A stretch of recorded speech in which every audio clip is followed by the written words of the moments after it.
Should couples counseling by proxy be banned in the state of Michigan?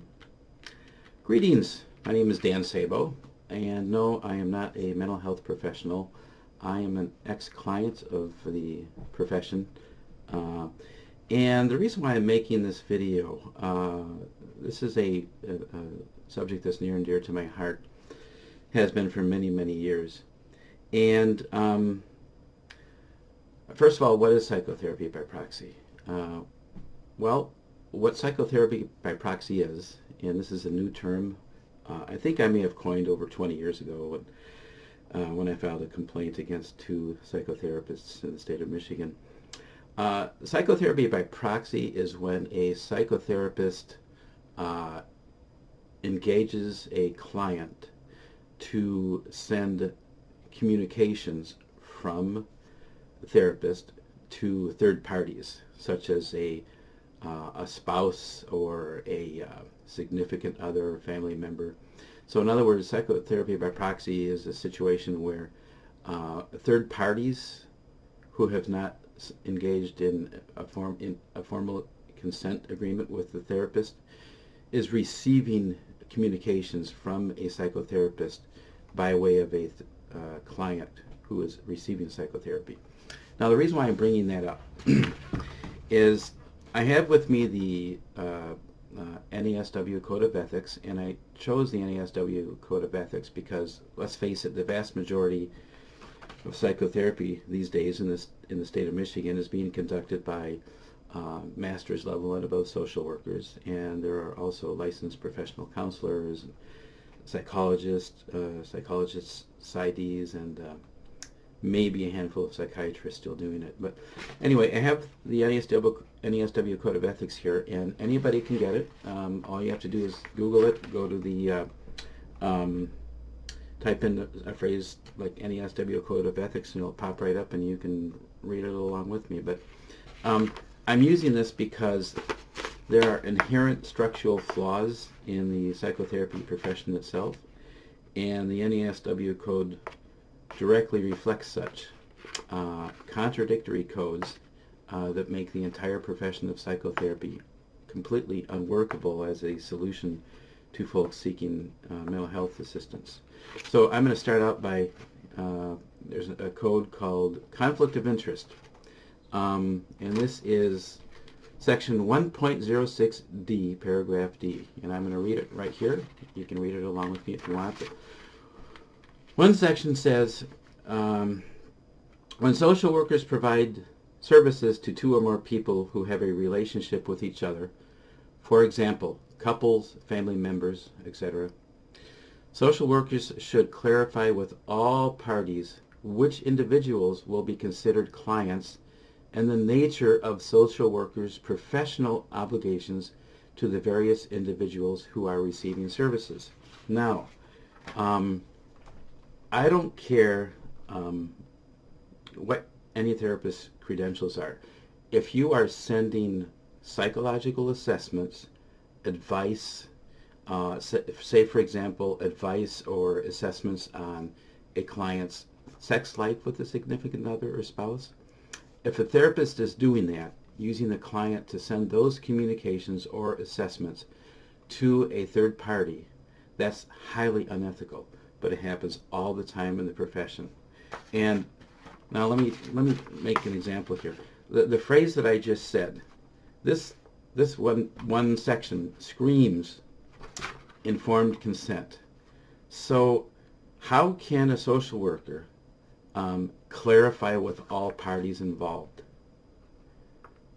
anything unless the social worker or therapist has established informed consent with the said third parties? You can't unless you've actually met the third party. So if a therapist is going to conduct therapy that way without getting informed consent from a third party who's not taking therapy, that's highly unethical, and it can cause a lot of psychological damage to those third parties and to the relationship, because it creates all kinds of conflicts of interest and miscommunication, everything, and it can be very damaging. And what I'm saying is that this practice should be banned in every state of the country. Now, I know what some therapists are going to say. What if a client comes in and there's physical abuse involved, or there's a situation where there's imminent harm? That's a totally different situation. In that case, a client needs a cop, not necessarily a therapist. Now, what I'm talking about is not situations like that. I'm talking about situations where a client is coming in to see a therapist and is trying to get help from for basic issues such as communication in a relationship, or improving the relationship, or what have you. Those are the situations I'm talking about here. And what I'm saying is that this makes couples counseling by proxy unethical, and it's wrong, and it's hurtful for many reasons. There's another code, 1.07, Privacy and Confidentiality. I'm going to read it right here. When social workers provide counseling services to families, couples, or groups, social workers should seek agreement among the parties involved concerning each individual's right to confidentiality and obligation to preserve the confidentiality of information shared by others. So here again, how can a social worker, a psychologist, a psychiatrist, a licensed professional counselor, whatever, how can a mental health professional preserve confidentiality when they're using a client to send third-hand communications to third parties? You can't, unless you contact that third party and get that third party to agree on informed consent. But you know what? It happens all the time. A client comes into a therapist for help with relationship issues. There's only, excuse me, I'm not going to redo this.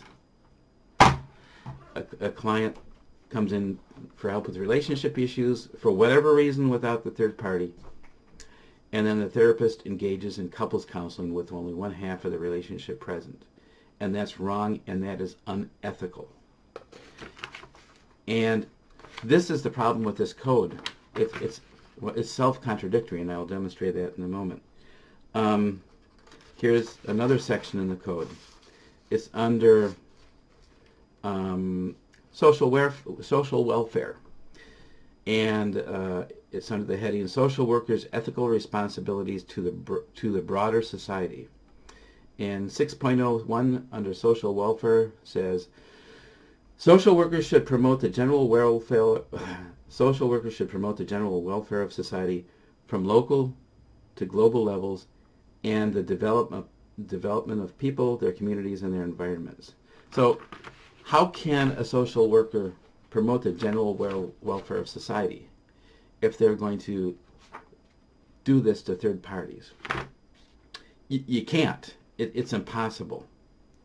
There are a few other codes I'd like to go through here, but it would probably be extraneous or excess detail that not needed, but I'll just give you another one. Here's one about sexual harassment. Now, let's say if a social worker is sending communications to a third party through a client about their sex life, which was my case, and which caused a major, I guess you could say, major distress for me. It has for 20 years. Here it is right here. Section 1.11, sexual harassment. Social workers should not sexually harass clients. Sexual harassment includes sexual advances, sexual solicitation, requests for sexual favors, and other verbal, written, electronic, or physical contact of a sexual nature. So if a social worker is going to talk, or any psychotherapist is going to talk about the sex life of any client and send those assessments to a third party engaging with sex with that client, that's unethical. But you know what? Therapists do it all the time. They do it all the time. And the reason why I know this is because I filed a complaint over 20 years ago against two social workers who broke these codes, these very codes. And I'll tell you one thing, the state of Michigan did nothing about it. I sent my complaint in. The social workers made up all kinds of lies about me, and I didn't even have a chance to respond to those lies because I called up the state 14 months after I filed the complaint, finally to find out what the hell is going on. And the investigator told me, oh, well, yeah, we're dropping the complaint, and by the way, you just need to get over it. And I was appalled, and I asked the investigator, state of Michigan, back then it was called Consumer and Industry Services. I asked him, are social workers or therapists in general allowed to practice like this? And he said, yeah, it happens all the time. It's perfectly legal. Well, it shouldn't be. Now, when you talk to a social worker, or a psychologist, or a therapist, or whatever, they'll say there are all kinds of ethics codes to protect clients. Well, yeah, on paper. But not only are the ethics not enforced, I'm asserting that they're unenforceable to begin with. And as such, this is an unworkable document so filled with contradictions. It's unenforceable from the very start, which is why it's not enforced. Now, what I'm suggesting is that couples counseling by proxy in the state of Michigan should be banned. It should be illegal. And there should be a much better enforcement mechanism at the state level to prevent people from getting their psychological health mashed up into a bowl of Jell-O, because that's what happened to me. And if you don't think violating ethics are damaging, well, I'll tell you one thing, they sure as hell were damaging to me, because when this was going on with me for 4 years, getting these second-hand communications from a therapist, I was right in the middle of my going back to school. It caused me a tremendous amount of distress, and I lost my education. I lost everything that I'd been working on for for many years. And how do you get something like that back? So not only did I lose my career that I worked hard to get back, I'm paying for it every fucking month. Excuse my language, I'm sorry. I'm paying for it, my student loans every month, for something I never got, because 2 social workers screwed up.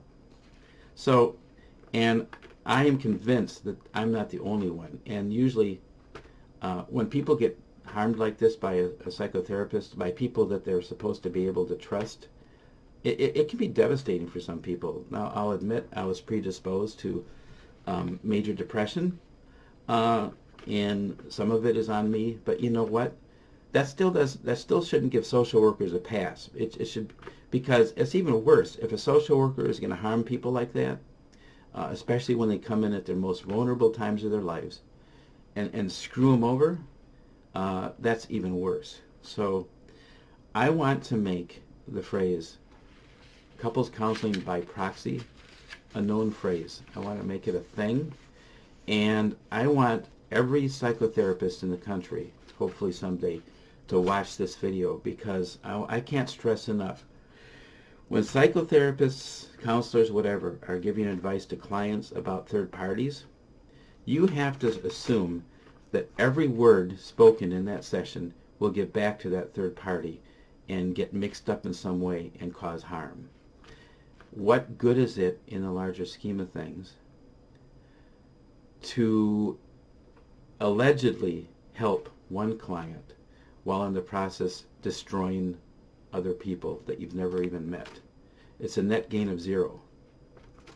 And then people get upset and they never come back to therapy again because they had a bad experience. And then people like me are going to get on YouTube to tell you about it and spread the word. So until this changes, until the profession figures out how to not harm people, and there are studies that prove, don't believe me, National Institutes of Mental Health reference studies claim that psychotherapy is generally only effective for about 50% of the people who seek it. The other, around 1/3, don't see any benefits long term, and depending on which study you look at, anywhere from 5 to 20% of clients end up worse as opposed to better when they come out of therapy. So there needs to be some major reform in the psychotherapy industry in Michigan and across the country. And Lastly, I would like to say that this document right here, these NASW Code of Ethics, it needs to be rewritten, and I don't think it can be properly rewritten because you're going to have to either rework it from the ground up or probably bring up flaws in the profession itself in doing so. But from my perspective, this document is a piece of doggy dung. So thank you very much for looking in, and I hope professionals that see this and the licensing boards in the state of Michigan, now called LARA, L-A-R-A, I hope they start doing some major reform, because if not, the psychotherapy industry is going to have more and more bad publicity, and people aren't going to be seeking help anymore in psychotherapy, and they're going to be looking for alternative means such as medications and other avenues. Thanks very much for looking in, and I appreciate your time. Oops, tiny little footnote I just thought of after I finished up. One other thing I wanted to bring up, and I know there are probably many therapists out there that are saying, you know, my obligations are to my clients and my clients alone. That's a logical argument. I want to bring one point up, though. When psychotherapists engage in couples counseling by proxy or psychotherapy by proxy, as described earlier, when a therapist sends communications through a client to a third party, that's when the therapists are making it the business of that third party. So you can't say that you have no obligations to third parties if they're not paying you, and at the same time simultaneously sending communications to that third party. Because if you're doing that, then you're making that psychotherapy, those psychotherapy sessions, the business of those third parties. And as such, we have every right to be upset about it. So, and most likely suffer the consequences of therapy gone bad. So, thanks for looking in.